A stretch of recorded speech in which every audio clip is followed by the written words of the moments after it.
So just on behalf of Alison and I, thank you very much for getting ready to come and log in so that we can have this presentation this morning. Obviously, it's a topic that's of great interest and concern to all of us taking care of these patients. And Alison and I got together on Friday evening and started to prepare something. And we have a lot of experts on the line who are working diligently on this at the university and at Children's, and we'll use them later on for discussion time. We'd also like to thank the following people for their contribution with this presentation specifically this morning. So this is the coronavirus emerging from a cell culture. This is who we're talking about today, this little chap who's causing this pandemic around the world. I think it's important in this time of consternation, as many of our friends and families are very concerned about this virus, and obviously we are, because our patients are succumbing to it and we have to take care of them with it. But it's important and sobering to sometimes put into perspective the size of previous pandemics throughout history. And if you look at the very bottom on the left-hand panel, you'll see that COVID-19, although this is a couple of days old, obviously we don't know the full extent of how far this will go, but we will overcome. There have been many pandemics throughout history, and this is one that we will, with our modern technologies, our medical skills, and the people who are really working hard on this pandemic at the moment, we will definitely overcome this one as well. So lessons from history. We know that social distancing and lockdown works. We know this from the Spanish flu in 1918, when Philadelphia did not lock down and had a 200,000 people lining the streets of Broad Street in Philadelphia, and very soon they'd overwhelmed the hospitals, whereas St. Louis, within 2 days of the viral detection, closed schools, churches, and any public gatherings greater than 20 people. And this graph you can see here shows the difference, and this is what everybody talks about, the flattening of the curve, and this is what we're on about right now, is everything we are trying to do. We've gone from containment to now we're doing mitigation. We're trying to ensure that we can make sure that our valuable medical resources are going to be able to take care of the patients we normally do, as well as the surge of patients who are coming as a result of this viral worldwide pandemic.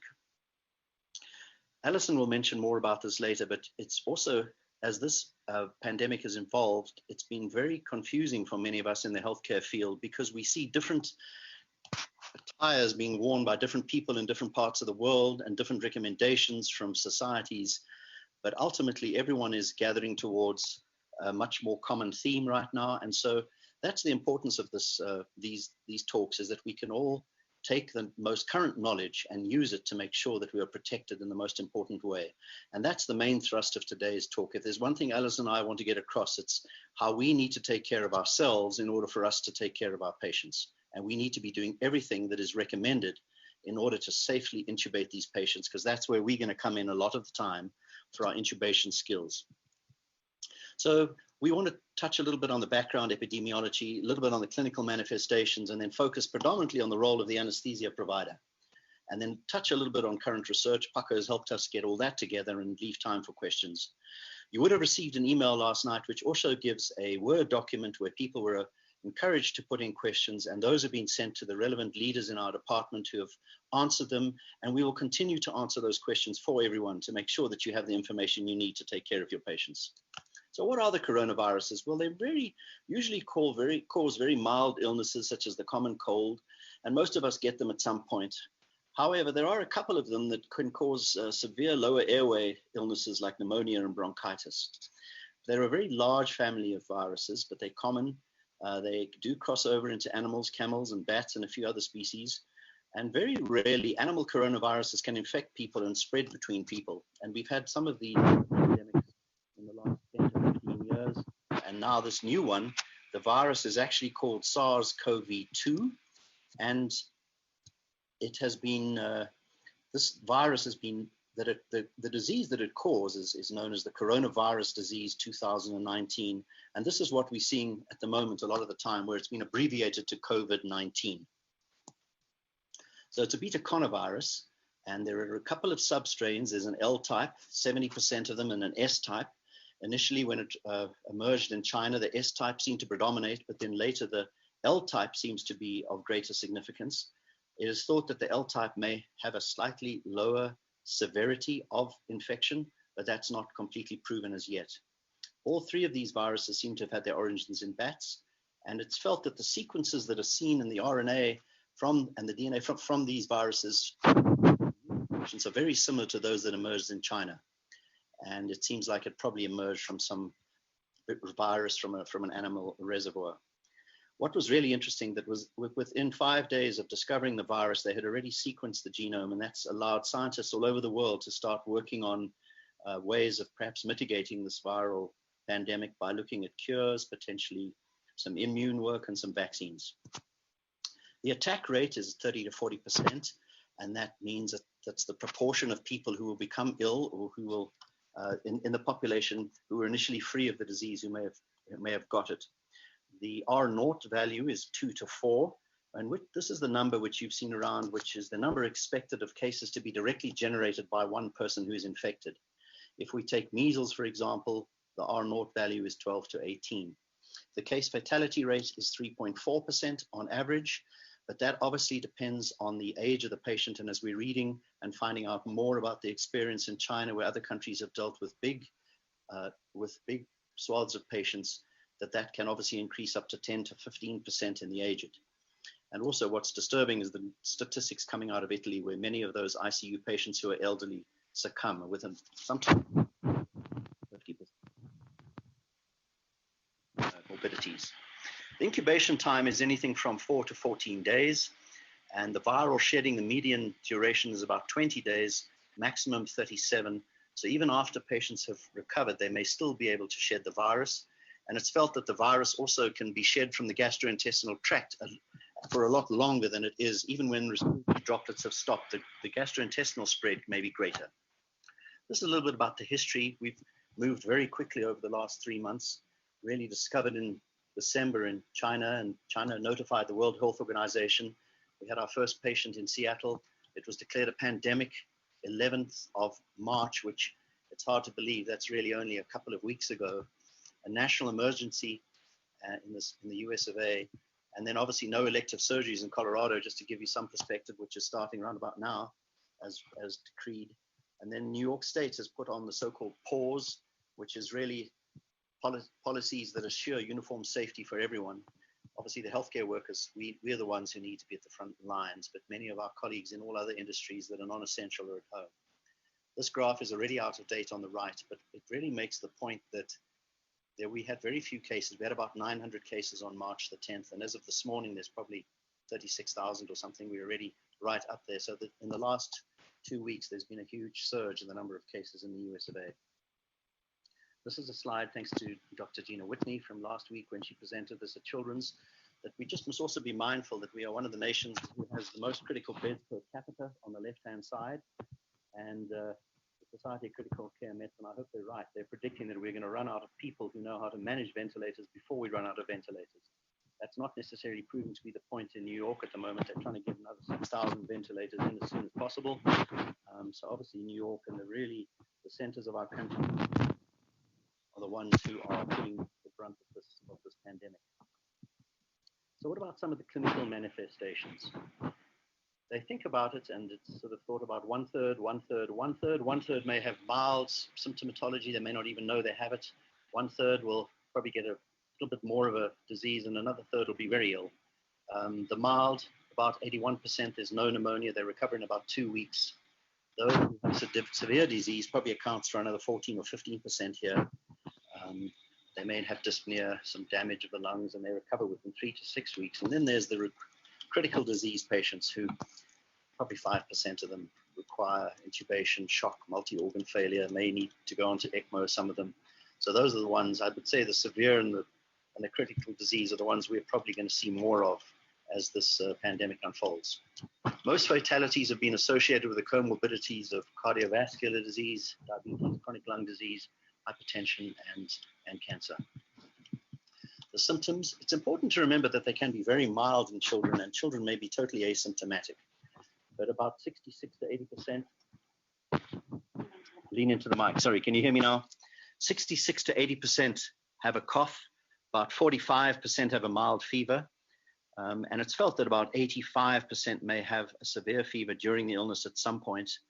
20 to 40% will have some dyspnea.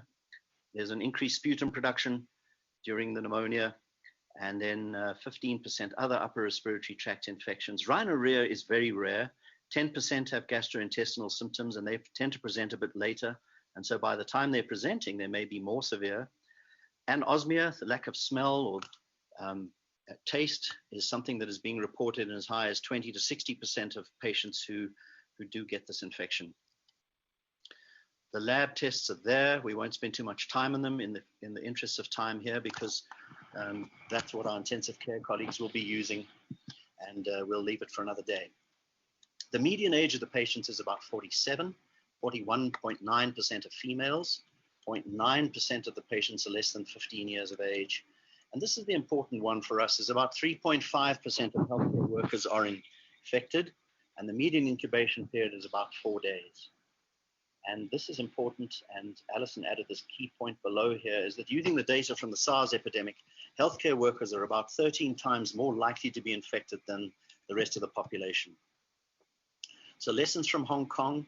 Most important things are social distancing, staff interactions at least 6 feet apart, the use of N95, masks, face protectors, goggles, and gowns being reserved for aerosolized procedures. And we'll get into more of this in a little bit later. These are some of the radiographic features that we will see in patients who have this disease. There's chest x-rays show bilateral peripheral opacities, which are often out towards the periphery, and there may be some ground glass opacities. Unilateral disease is possible, but it's much more rare from what we've seen so far. All right, so I'm going to hand over to Alison now. She's going to talk a little bit about the UCH recommendations and where we are in terms of trying to protect ourselves right now. Good morning, everybody.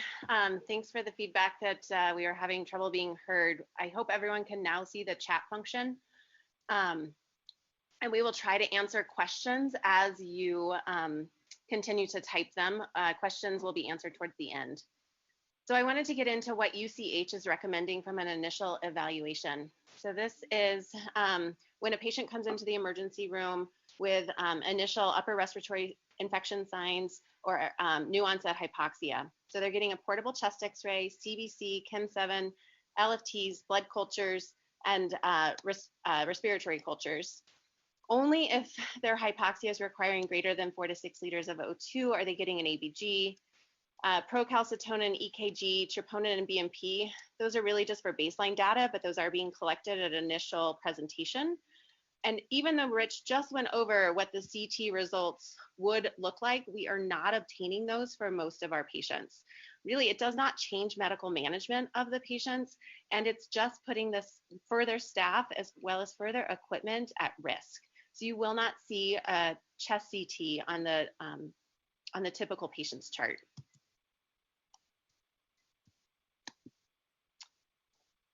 These are the current testing guidelines. So who is getting tested at UCH?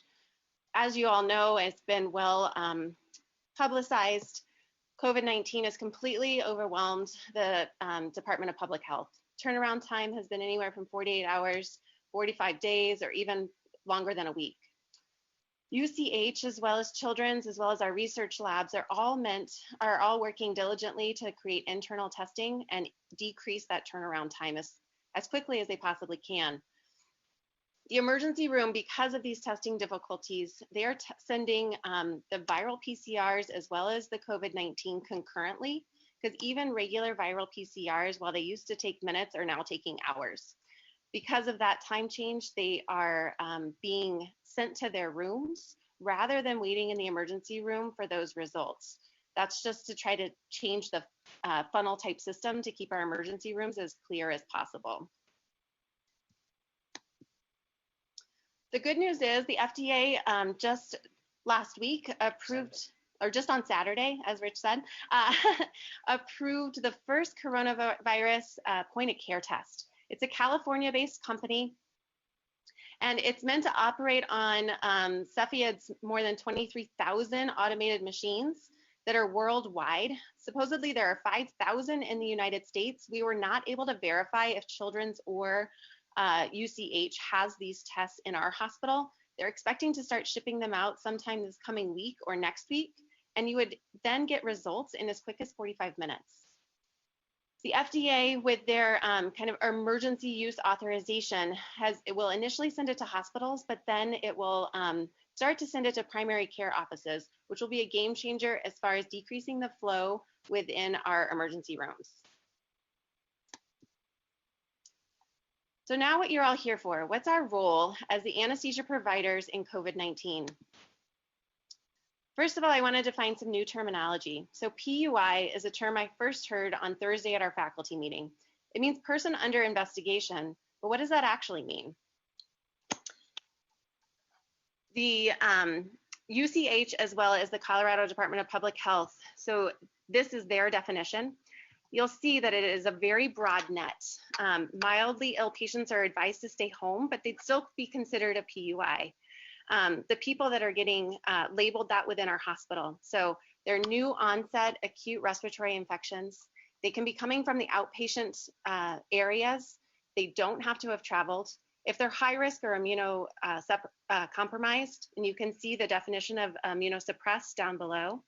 If you're a healthcare worker and you have new onset acute respiratory infection, if you're part of a public health investigation, or if you're requiring hospitalization, that's what labels you as a PUI. And you'll see that that is actually a broad net to help protect all of healthcare providers. This is one of the guidelines that's been put out by the ICU group. And I pretty much copied and pasted from it. So you'll see their terminology is a little bit different from ours, but you have to realize that intubation is an extremely high risk procedure for aerosolization of this virus. So what we want to do is really minimize the people that are being exposed. So you want to have a proceduralist and one assistant in the room bedside to help with that intubation, and all donned in the appropriate PPE, which we'll go over in a moment. One extra physician could be outside the room donned in PPE should it be deemed a potential difficult intubation. Preferentially, we'd like to perform all these intubations in a negative pressure room. Proceduralists should be using things like PAPRs, full face shields, and gowns and double gloves. Utilizing rapid sequence induction and paralysis is incredibly important for all these patients. Not only does it minimize the need to bag mask ventilate, it decreases coughing, which would aerosolize it, as well as maximizes your success rate. We really want to avoid all awake intubations at this point, and the most expert provider should be performing the intubation whenever possible. They have, and they're also recommending using video laryngoscope to improve first pass, as well as to decrease the risk to the healthcare providers, because it does put you at a certain increased distance from the patient's face. They are being told to, so hospital-wide, they're being told to consult anesthesia, so all of us, if it's at risk for if it's a possible high-risk intubation, meaning the patient looks a little challenging or is starting to desaturate, and they're worried about the rapidness that the intubation will need to take place. And realize that if you are called, we want you to take the time to put on the appropriate PPE. You will not be expected to rush into the room to save the patient. You really need to take care of yourself first. This is very different than the usual way that we operate. And this is if we're being called for an emergent intubation or a code. And then there's cleaning and disinfectant services per CDC guidelines that are being followed by the hospital. So why are we so important in this COVID challenge?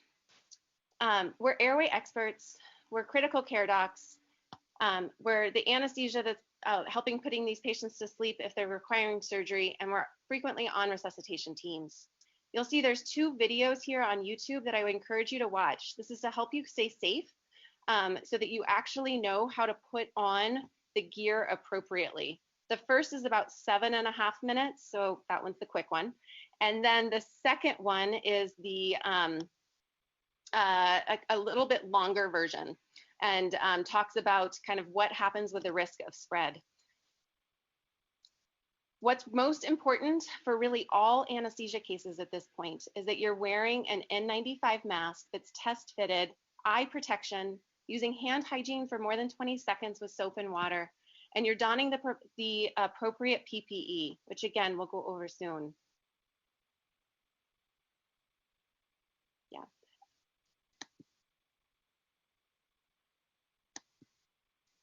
So you'll see that PPE for these procedures is an evolving process. This picture on the left was the initial PPE that we decided people needed, right? It was simply the yellow gown and isolation precautions. It's slowly morphing. This was released yesterday by the Canadian Anesthesiology Society. Rachel Kakmar was able to send me this slide late last night. And they are now saying that the ideal complete setup for PPE is an N95 respirator, eye protection, disposable coveralls with an integrated head, neck, and shoe cover, and then double cuffed type surgical gloves, so covering all the way up to your wrists. This is for confirmed or PUI patients that they are recommending kind of this ideal setup. I'm seeing a question here that I kind of want to answer right away. And there's, it's just that if intubation is the highest risk and patients can be infected without showing symptoms, why aren't we considering every intubation a high risk scenario? And I will tell you that, in my opinion, we need to be wearing N95s for those, as well as considering them a relatively high risk procedure. So that's my next slide. We want you to use universal precautions at UCH. Realize this is an evolving process. And while we're worried about PPE, we're more worried about the fact that you are a more valuable resource. You're a more limited resource as an anesthesia provider. And so universal precautions, it means that you need to treat every patient just like they're positive for COVID or that they have the potential for being positive. So I want you to be wearing an N95 mask for if you're within 3 feet of the patient's airway during intubation, as well as an eyewear shield. What we want to really emphasize though is don't just throw it away afterwards. Watch those videos so that you can learn how to keep that mask relatively sterile and safe so that we can continue to use them and try to keep our our stash of PPE appropriate. Right now, our administration, as you saw on the Word document that was sent out last night, we're not worried about our current amount of N95s, but depending on how heavily hit we are in the state of Colorado, that could eventually be an issue. So please hold on to those N95s after intubations. Use a rapid sequence induction as well as an endotracheal tube for all OR cases unless completely contraindicated. And please don't try to mask ventilate these patients unless it's absolutely necessary. If necessary, use small tidal volumes. That'll minimize the aerosolization.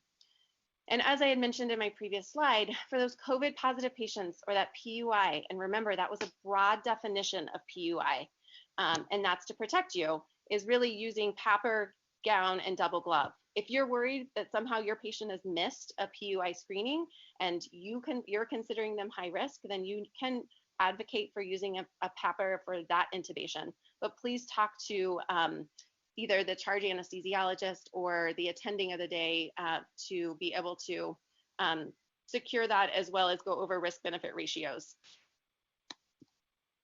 So now I'm going to turn over these slides to Dr. Jason Brainerd.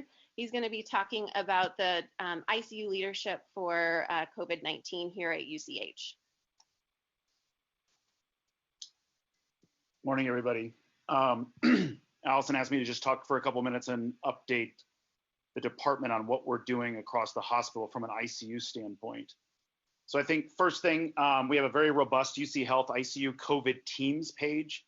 So this is a page that we use for communication, we use for logistics, we use for organization.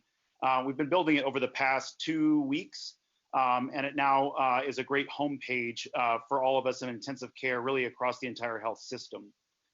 We have an ICU clinical care guideline. This is actually a document that I will publish to the department probably in the next 24 hours as we're sort of completing the second revision.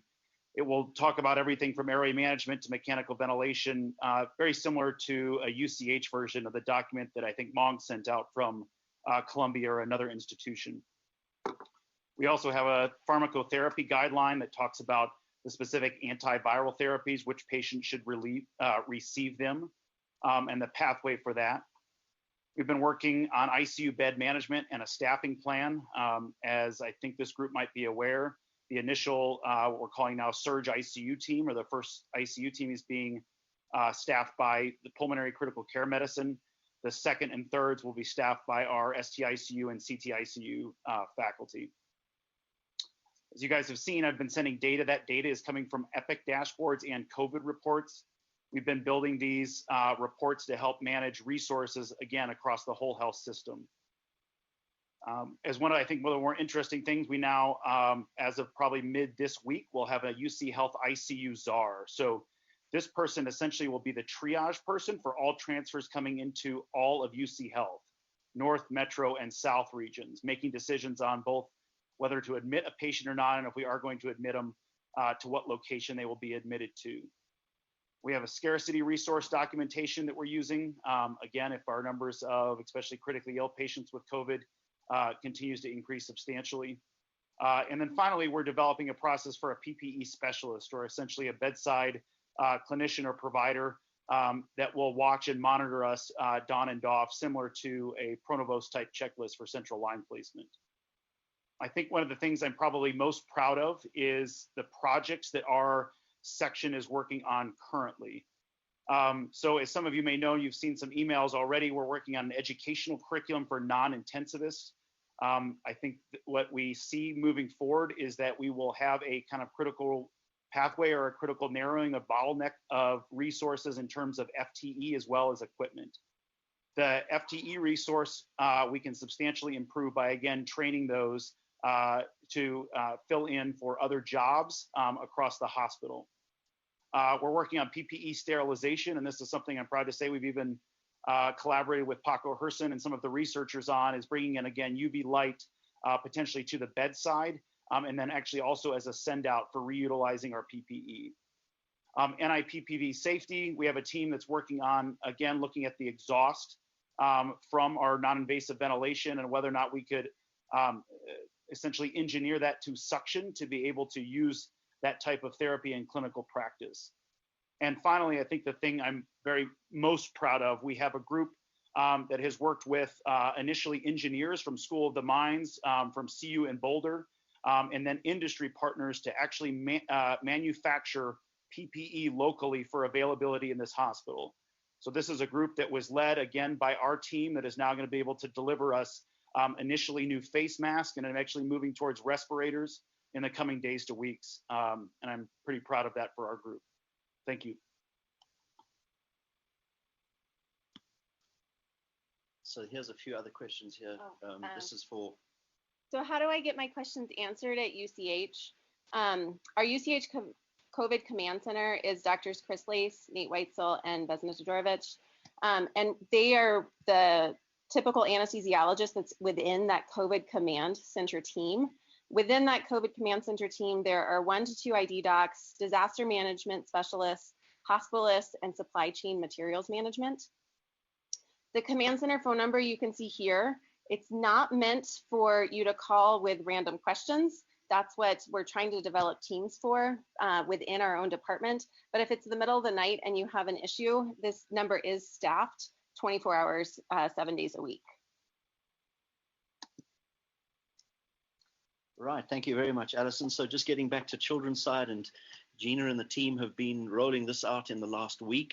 And this also includes some of the temporary measures that were put in place on Friday night with Tyler Morrissey when he was on call, and some of our team who've had to potentially do intubations over the weekend.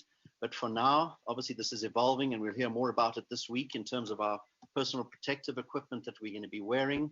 But we will be calling the charge anesthesiologist. There's the extension number. We will arrive with our PEPAR. We will also bring a video scope. We won't be bringing any other additional equipment at this time. There should be an airway cart in the unit as we help them. Hopefully it'll be in a negative pressure room that we'll be able to be intubating these patients, but I'm sure we'll get more information from the team this week. The other thing we have at Children's, as Gina mentioned last week, and there we have Russ modeling our new COVID cart. The code for it is 1245 turn, and Gina has put that code in as many places as possible so people can get to it easily. The most important part about this is we're trying to remember to keep our anesthetic workstation as clean as possible, not to go back in and out of it repeatedly. Patrick Fernandez, I'm sure, will be guiding us on the most important way that we can keep sterile and have a flow rather than decontaminating our workspace. If you need something thing called the anesthesia tech to bring to the anteroom for transfer. And the other important thing that Gina was explaining to us last week is, we may have a runner outside the room who will be able to pass things to us, as you'll see in some of the checklists a little bit later on in the resource section of this talk. The other important thing, much like what Alison has just said, we want people to be directing all their questions, epidemiology on call. We have a resource at Children's for this. And this, again, is also a 24-hour service. And then, as from Tom Major's email on Friday evening, we have a CHC virtual command COVID center, and these are the members. And as you can see, they each have very important roles. And so your questions should be directed to them. If you have suggestions or ideas how to make sure that we are moving things forward and keeping everyone on the same page so that we're all doing the same thing across slightly different disciplines. And so I think what you'll see this week is more of this rolling out with this very experienced team here being able to guide us on what we should be doing for our patients and how we should be doing it safely to protect both ourselves and our patients at all times. Some critical care resources. As we know, we are probably going to be the most qualified in the hospital to step up and improve our critical care colleagues' workforce. And so this is something that we need to think about educating ourselves, and there are lots of resources for this, and these will be shared with you continually as we get ready to take care of many sick patients.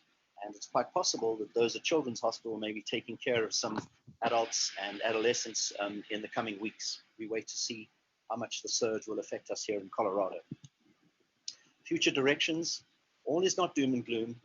The curves are flattening in many parts of the country from the world from good practices of social distancing, cleaning hands and shutdown and just quarantining ourselves. And so we need to get through these surges. The surges are going to be dependent on how well each community can do that, particularly in the hotspots around our country. But there's also some medications which we'll discuss in a future talk in terms of investigational therapies that are being used. And so some of those studies are being spearheaded by the NIH, and the FDA are allowing these studies to go ahead. And so there's a bit of work which we're obviously seeing already from some of the IL-6 blockers and inflammation coming out of Italy and China. Corticosteroids are still on the fence, but they can block certain T cells.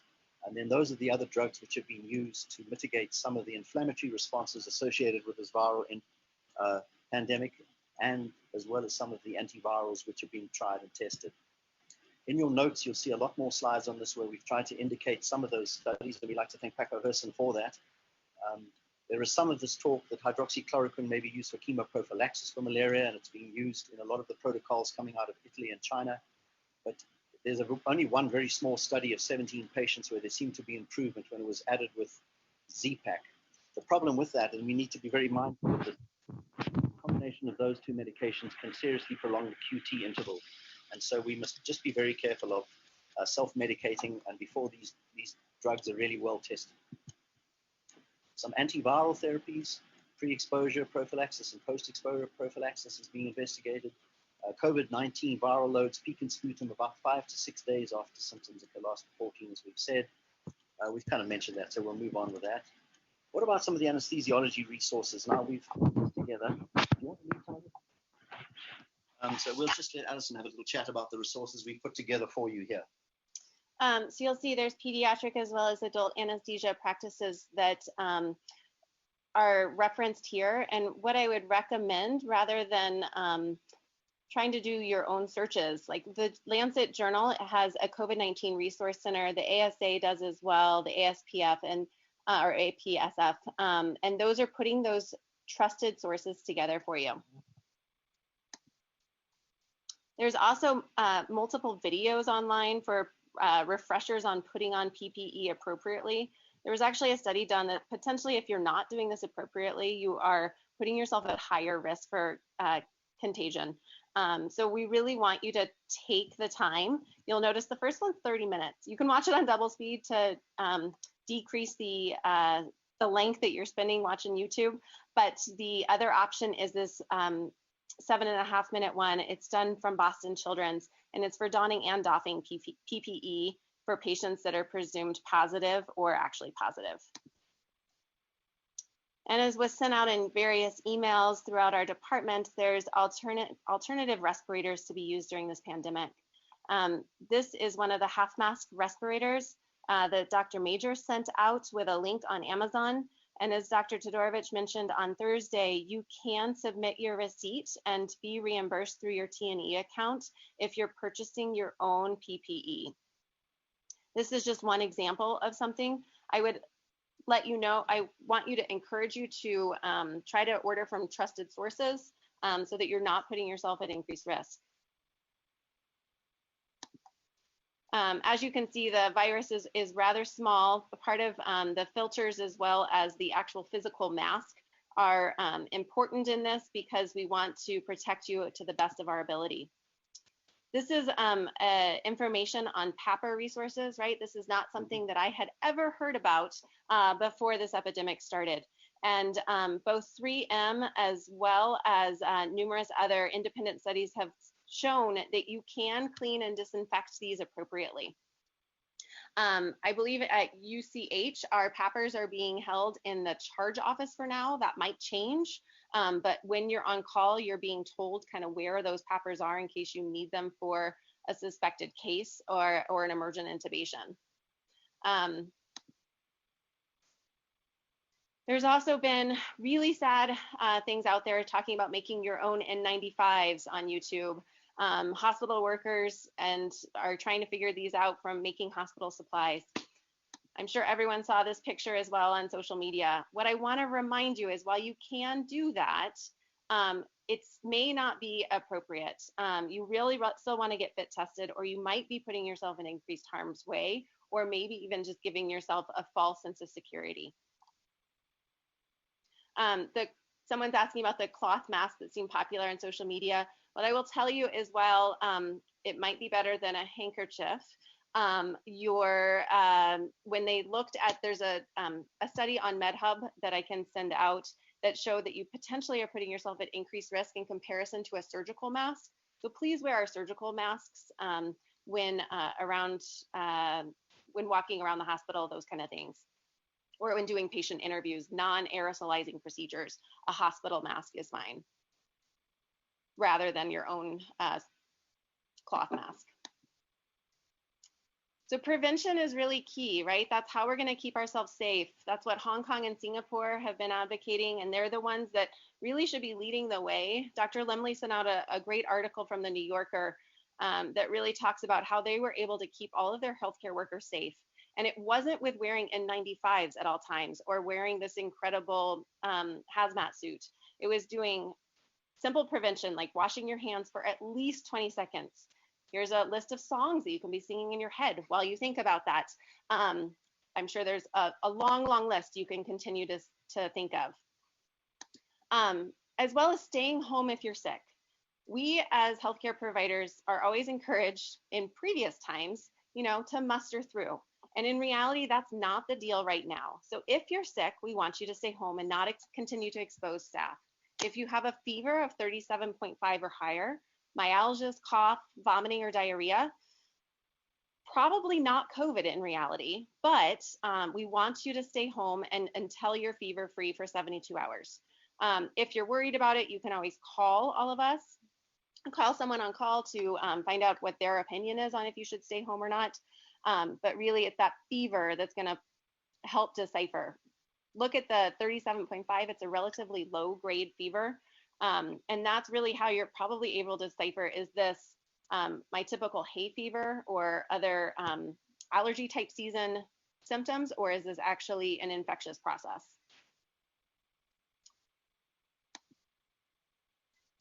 What about our pregnant colleagues and the pregnant clinician in COVID-19? So the ACOG guidelines are listed here.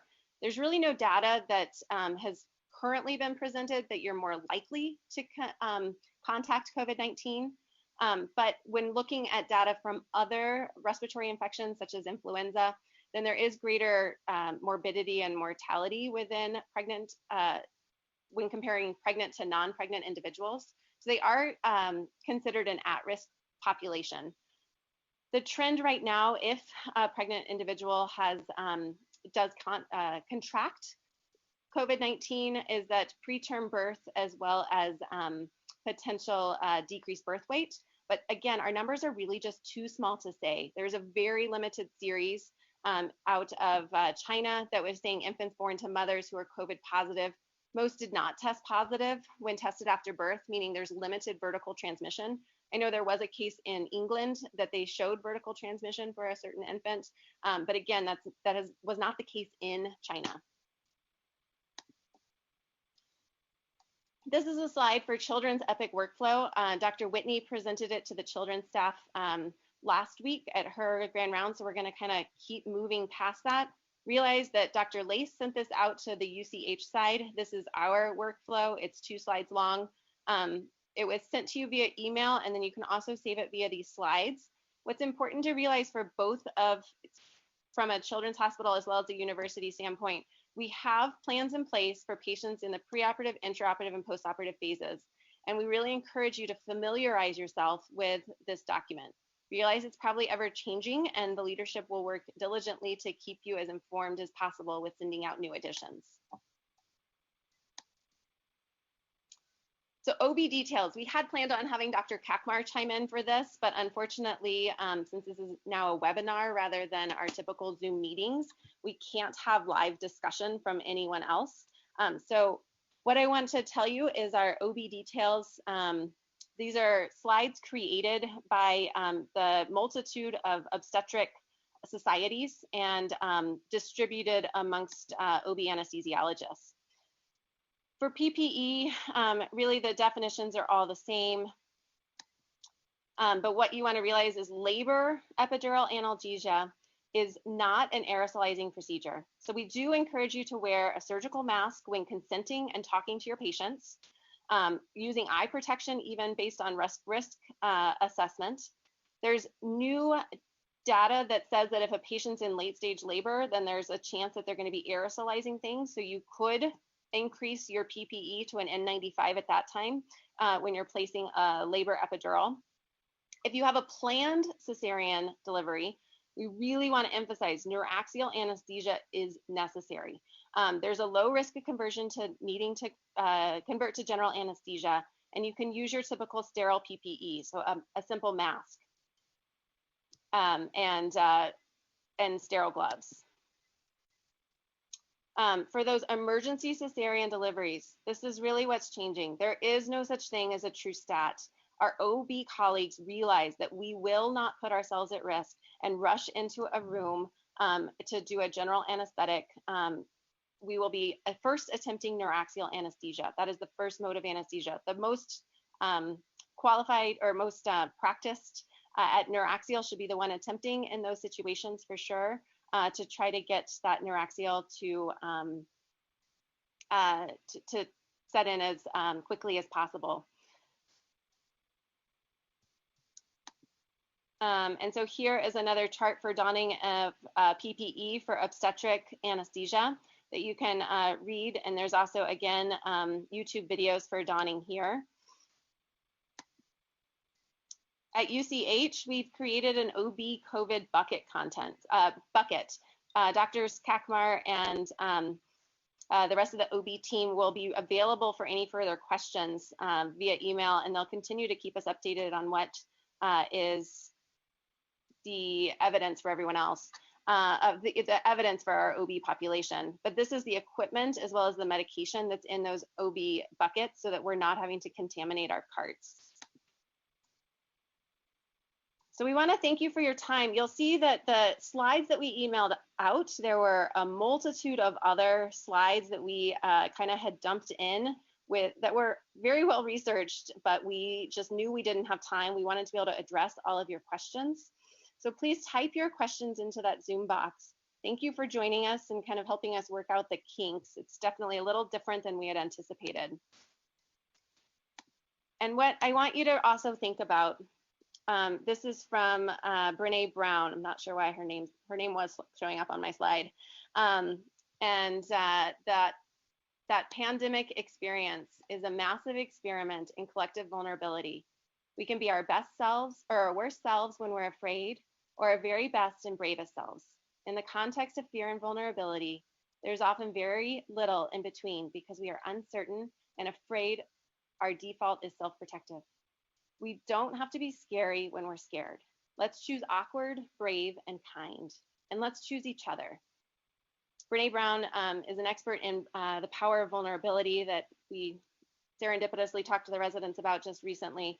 But I really think that looking at different ways that we can support each other and really help each other through this while maintaining appropriate social distancing is really important. So we are going to now start addressing questions, and we can open up some of those other slides if necessary. You answered most of them. Maybe Jason can chime in on the OB one. We've done most of them going down the list. Spinal OB one. Rachel, do you want to chime in on spinal BUP for the OB bucket? Since our kits have been unreliable, is that going to be added?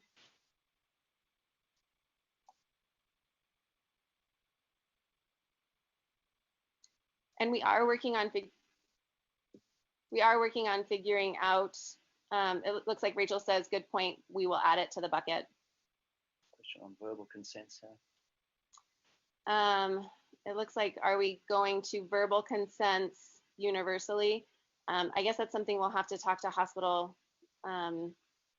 ethics as well as legal to confirm we're able to do that. I agree it would decrease the contact between patients and providers. One thing that I found incredibly helpful is reading about Singapore and Hong Kong. They were really defining that period of being at risk as greater than 2 minutes with no surgical mask. So if you're not doing an aerosolizing procedure, a simple surgical mask and talking to your patients has been shown to be effective in other countries that are really limiting their conversion to positive in their healthcare workers. So it looks like Children's is already at all verbal consents, and we will send out updates if we can make that available for university. We have a question here, considering all GI procedures a high risk with proper PPE, and I would consider them high risk. I'm assigned to GI later today, and I have 3 cases. They are all necessary within that Governor Polis's mandate of it doesn't put a patient's life at risk in the next 30 or next 3 months. And we at UCH have even fine-tuned that even further, and it's within 30 days. And I would say that all 3 of our patients, it would definitely put their cancer advancement at higher risk. But I will be using an N95 as well as gown and the appropriate PPE for those procedures. And I will also have my in-room providers doing the same. Dr. Selzer is asking about healthcare workers being 13 times more at risk. How about their family members? We don't have a stat to tell you, someone else might, but I don't off the top of my head. I can tell you what we are doing as the Brainerd household, since Jason was in the ICU. He goes to work in clothes, so just jeans and a shirt, and then changes into scrubs upon reaching the hospital, performs his hospital duties, changes back into his home clothes, comes into our garage, shuts the garage, strips down to his underwear, and walks straight to the shower. And his dirty clothes are left in a pile in the garage that we will then wash on hot, which has been shown to kill COVID-19, is hot soapy water. So what I would encourage you to do is please don't wear your scrubs home. Please don't wear your scrubs to the grocery store. You really need to be changing when you're coming to and from work. And if you're paranoid like we are at the Brainerd house, strip down to your underwear and go straight to the shower. They've been showing that you can have fomites in your hair. So I wash my hair after every hospital day as well. And men are being encouraged to shave their beards.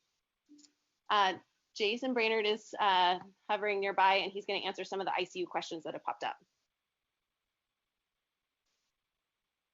So glad the Brainerd home behavior is being discussed in grand rounds. One update that, that Rich could not have known this yet because I literally got the email from our lab director last night, but the UCH in-house test, again, what we're quoting now is a 24 to 48 hour turnaround, but the goal would be to get a 24-hour turnaround, should have a 95% sensitivity if the test is performed properly. So as you can imagine, there's quite a significant difference between a sensitivity of 70 and a sensitivity of 95 for being able to rule out or de-escalate these patients. So I just see some questions. So CRP, yeah, so what I would say is that we are advocating to highly consider CRP, LDH, and D-dimer on admission. These are all acute phase reactions, inflammatory markers that are elevated in patients with COVID. The reason to obtain them is mostly to be able to follow them serially. Again, probably not going to change your diagnosis or treatment structure.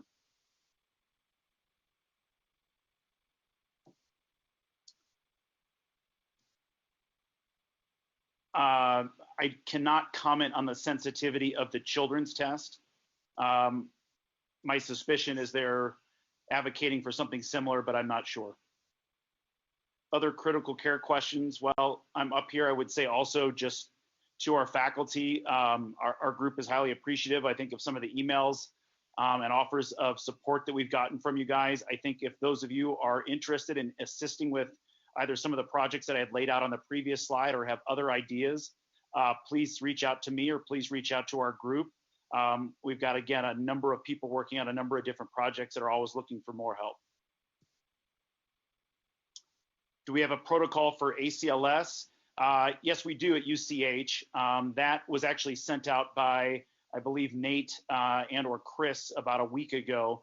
I can resend that again today if needed. I think most importantly, we're limiting the number of persons in the room for any sort of code response to obviously decrease the risk of contamination. We are also advocating for full PPE, aerosolization level PPE for all persons in the room. And it is understood that people will not respond to the room, even for a coding patient, until they have all full aerosolized PPE donned for use.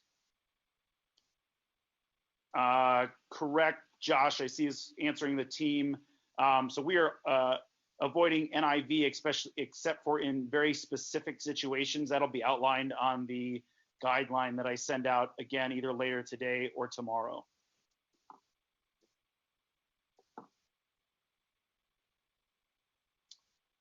Trying to scroll up here. Any other ICU questions?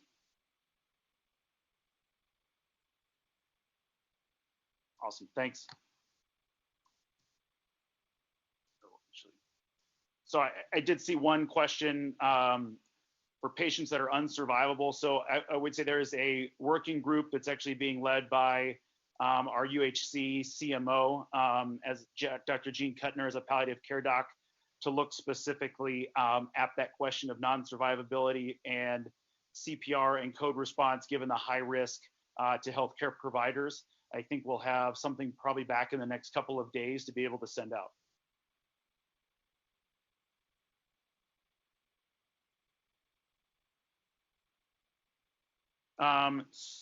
So a question here, what I would say is, again, we, because this email from the lab director last night now demonstrates a 95% sensitivity with the test, it will significantly change our process flows. We had been either advocating for dual tests or for maintaining people on PUI status if no other clear diagnosis was made. I'm waiting to hear back from our ID leadership on the de-escalation plan. But again, now that we have a 95% sensitivity, that should significantly change our ability to, again, move patients off PUI status. The significant advantage of that is we can then move them out of the PUI specific units and into a regular bed, which decreases resources, especially from a PPE standpoint, pretty significantly.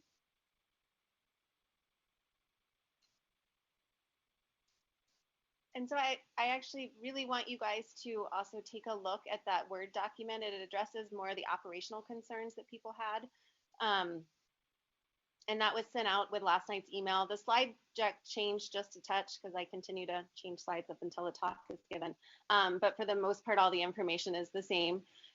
The biggest thing is you are probably just as high a risk passing it on to each other as when you're talking to a patient. So please socially distance in the workspaces. So when you're eating in the lounges and those kind of things, maintain that 6 feet of distance if possible. Obviously don't share food or drink, and really just be careful and take care of yourselves. I believe there were changes to the lounge that happened over the weekend, as well as increasing seating in some of the visitor areas because as was sent out this weekend, UCH is no longer allowing any visitors into the hospital, which realized that even though this is a scary time for us, this is a very scary time for all of our patients as well. So giving them that extra, smile with your eyes, because they're not able to see the smile underneath your mask. Those kind of things are really important, and it's going to give you that sense of connectiveness. Larry Schwartz says, eat in your office. Well, some of us don't have those. And then there's no lounges or call rooms. And there is some things in process to increase social distancing within the building.